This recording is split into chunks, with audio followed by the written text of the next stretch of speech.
pay people to move to your city?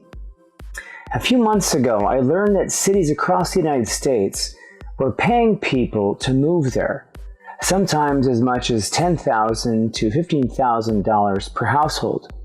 Now, I don't want to scoff at the notion because lockdowns have forced individuals and organizations alike to rethink their relationship with each other.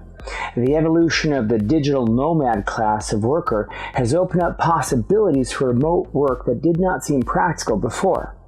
That means that small cities can now compete with larger cities for workers like these. But the question remains, should you pay people to move to your city?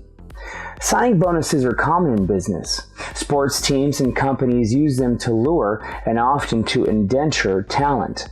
On paper, the finances often pencil out when you factor in the new resident's contribution to the tax base as well as to the local economy.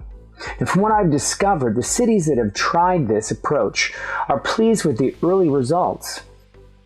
I've spent the past 30 years helping organizations promote their products and services, so they understand the role of pricing incentives and motivating people to buy.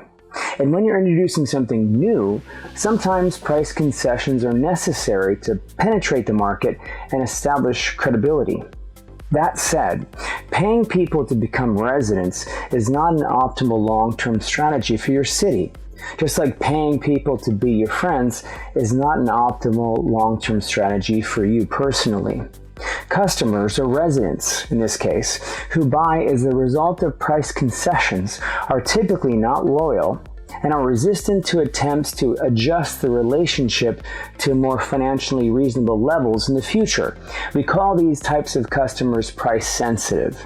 In commercial terms, we consider these bad customers. They expect a lot, contribute a little, and are unappreciative of the value that you offer. What is a better strategy for motivating people and businesses to move to your city? Give them a clear, concise, and compelling reason. Not just something you pull out of the clouds, but something that is deeply rooted in your city's DNA, in the distinctive reason your city exists. Don't change who you are to make people like you. The change won't last, and intelligent people can see right through it.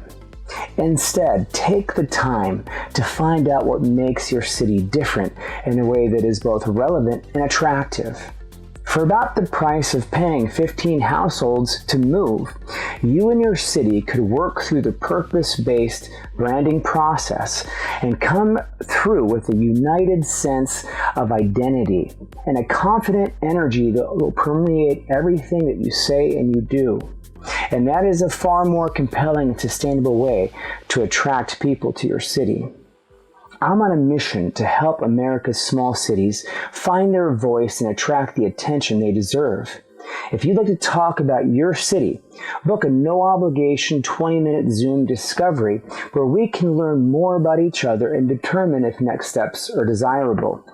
You can find a Calendly link in the post. You can also private message me if that works better for you.